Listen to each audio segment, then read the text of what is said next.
तो दोस्तों आज की इस वीडियो में मैं डिस्कस करने जा रहा हूँ तेजस नेटवर्क लिमिटेड कंपनी के क्वार्टरली रिजल्ट के बारे में। कंपनी ने अपने जून क्वार्टर वन फाइनेंशियल रिजल्ट को आज के दिन यानी कि 14 जुलाई को अपने रिजल्ट को जो है डिक्लेयर कर दिया है। कंपनी का रिजल्ट इस क्वार्टर में भी निराशाजनक देखने को मिल रहा है। कंपनी को इस क्वार्टर में भी घाटा उठाना पड़ा है। तो यहाँ पर सबसे पहले बात कर लेते हैं कंपनी के रिवेन्यू के बारे में कि इस क्वार्टर में कंपनी ने कितने करोड़ का रिवेन्यू जनरेट किया है। देखिए, इस क्वार्टर में कंपनी को 201 करोड़ का यहाँ पर रिवेन्यू जनरेट हुआ है। प्रीवियस क्वार्टर में अगर आप देखेंगे तो 1906 करोड़ का था।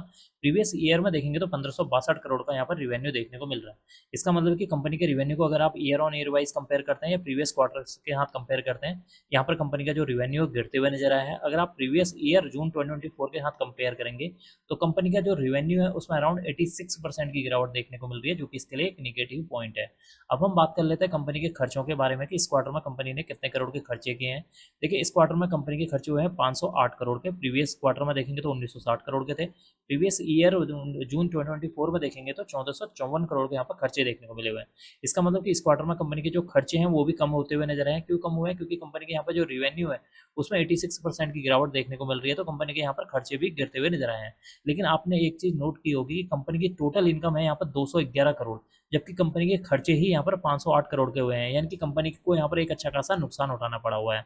अगर आप प्रीवियस क्वार्टर में देखेंगे तो यहाँ पर 1914 करोड़ के टोटल इनकम थी, जबकि कंपनी के खर्चे थे 1960 करोड़ के। तो यहाँ पर कंपनी के जो खर्चे थे वो कंपनी की जो इनकम है उसके मुकाबले ठीक ठाक देखने को मिले हुए थे। लेकिन इस क्वार्टर में अगर आप देखेंगे तो कंपनी की मात्र इनकम हुई है, टोटल इनकम हुई है 211 करोड़ की, खर्चे हुए हैं 508 करोड़ के। यानी कि यहाँ पर कंपनी को एक अच्छा खासा नुकसान उठाना पड़ा है।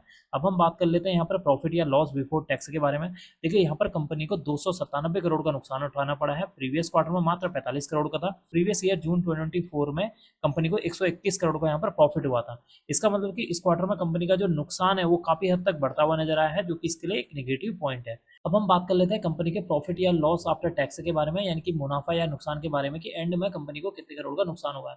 देखिए, एंड में कंपनी को यहाँ पे 193 करोड़ का नुकसान उठाना पड़ा है। प्रीवियस क्वार्टर में देखेंगे नुकसान 71 करोड़ का था। प्रीवियस ईयर में कंपनी को 71 करोड़ का प्रॉफिट हुआ था। इसका मतलब कि इस क्वार्टर में कंपनी का जो नुकसान है काफी हद तक बढ़ता हुआ नजर आ रहा है, जो कि इसके लिए एक नेगेटिव पॉइंट है। अब हम बात कर लेते हैं कंपनी के एंड में ईपीएस यानी कि अर्निंग पर शेयर के बारे में।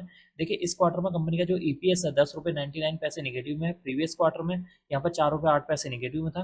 प्रीवियस ईयर में 4 रुपये 44 पैसे यहाँ पर ईपीएस पॉजिटिव में देखने को मिला हुआ है। तो कुल मिलाकर देखा जाए इस क्वार्टर में भी कंपनी का जो रिजल्ट है काफी निराशाजनक देखने को मिला हुआ है। कंपनी का जो रिवेन्यू है उसमें अराउंड जो है 86% की गिरावट देखने को मिल रही है। कंपनी का जो प्रॉफिट बिफोर टैक्स है उसमें भी एक अच्छी खासी गिरावट हुई है, और यहाँ पर कंपनी का जो प्रॉफिट बिफोर टैक्स है वो भी यहाँ पर नुकसान में आता हुआ नजर आया है, यानी कि निगेटिव में रहा है। कंपनी का जो नेट प्रॉफिट है वो भी इस क्वार्टर में यहाँ पर गिरता हुआ नजर आया है, और वो भी यहाँ पर लॉस में देखने को मिला हुआ है, जिसकी वजह से कंपनी का जो ईपीएस है उसमें भी एक अच्छी खासी गिरावट देखने को मिल रही है।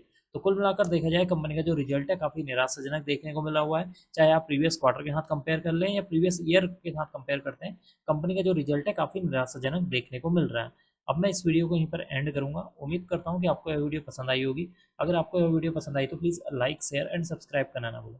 Thank you.